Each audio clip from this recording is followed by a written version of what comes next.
think you can't, you're right. Henry Ford. I used to have a fixed, disempowering mindset.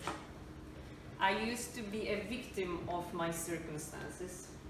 I used to believe that life just happens, there's very little we can do about it, and that generally the world is against me. It took me long years to realize that the person who was against me was me. You can imagine I wasn't doing great that time, but things have changed. When I was a university student, still a few years ago, there was this mysteriously sounding class offered called Sustainable Society. I had no slightest idea what it might be about. I didn't even understand the English word sustainable at the time, but I signed up just out of curiosity. To my surprise, class after class after class, I was growing both fascinated and horrified, learning about how our activities alter the planet and its processes.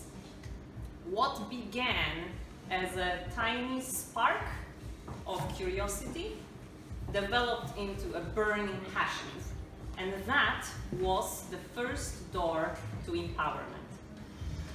The second one opened around the same time when I discovered the world of podcasts and personal development. I immediately got hooked into success stories of people from all walks of life. I listened to my favorite podcast every single day for hours.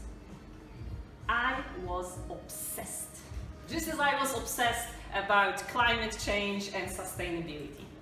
So I'm listening to those people speaking, and I soon realized that no matter what they pursued in their life, there were a few themes that kept coming up over and over and over.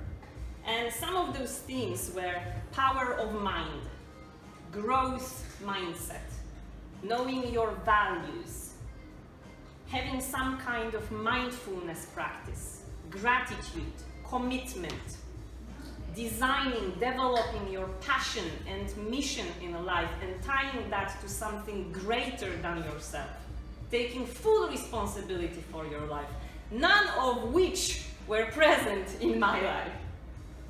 I'm really glad I had enough humility at the time to open myself to those messages and see that I should probably implement some of those if I want my life to be a better one. So, what followed was a conscious daily reprogramming of my mindset. I signed up for mindfulness coaching, I started gratitude and meditation practices, I learned what my values are, I studied myself, because I didn't really know myself. I took a lot of time and energy into developing my passion and my purpose in life. And at that time, I finally realized that what stands between a good, meaningful life and where I was is a choice. A choice only I could make. The doors to empowerment were right there in front of me all this time, but I had to decide to walk through them and take action. And so I did. So as I was working on myself, crafting a better version of myself, I was also digging deeper and deeper into the topics of environmental and sustainability related action. I was reading like crazy, I was studying, taking online courses, and trying to harness this power I felt is growing in my hands, the need to involve myself actively in this massive challenge we are facing globally now. Just as we hold responsibility for our life, we hold even greater responsibility for the planet. Healthy planet equals our healthy life. However, the predominant narrative seems to be separating those two. It's often, there's us, human beings, and then there's the natural world. Rarely they're presented as one. We do often fail to see how dependent we are on a thriving planet, on a thriving natural world. Especially us, living in bustling concrete jungles where almost everything is provided to us just like that. We are disconnected from ourselves and from nature. But whether we realize it or not, we are physically connected to an entire web of life. We do need those massive swaths of forests bustling with life. We do need plants anywhere we live. We need rivers carrying clean water, not our trash. We need fresh air, oceans pure and full of all sorts of creatures. We need birds, insects, plankton, earthworms, corals, rhinos, wolves, frogs, spiders, snakes. We need them all. Whether you care about their existence or you don't, you depend on them for life.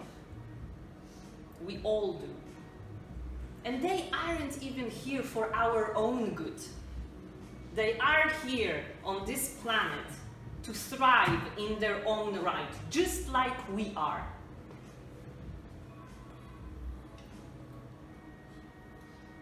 We are all part of this planet, of this world, intertwined, interconnected. Realize it, see it, and the door to empowerment will open to you. Not the door to inconvenience or sacrifice, as it's often painted picture. What's good for nature, for the natural world, is ultimately good for us human beings. And it's our choice what picture we paint.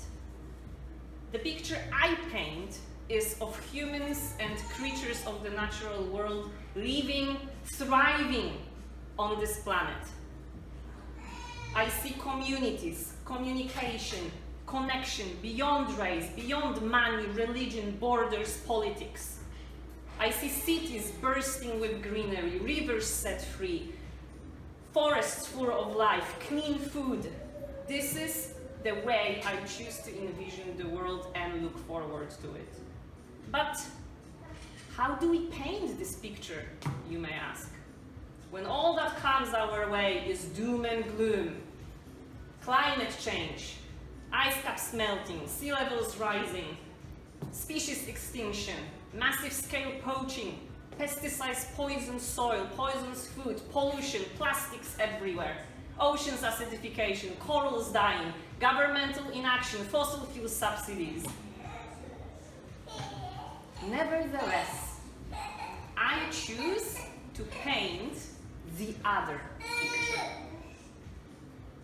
I choose to harness, to grow the power in my hands. Maybe a tiny sparkle at the beginning, a flicker of active hope that we can do better, that I, an individual without massive financial resources, connections, or relevant academic background, I can do better.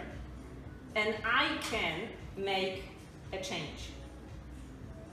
I choose to do so by loving and respecting this planet while inspiring others to do the same.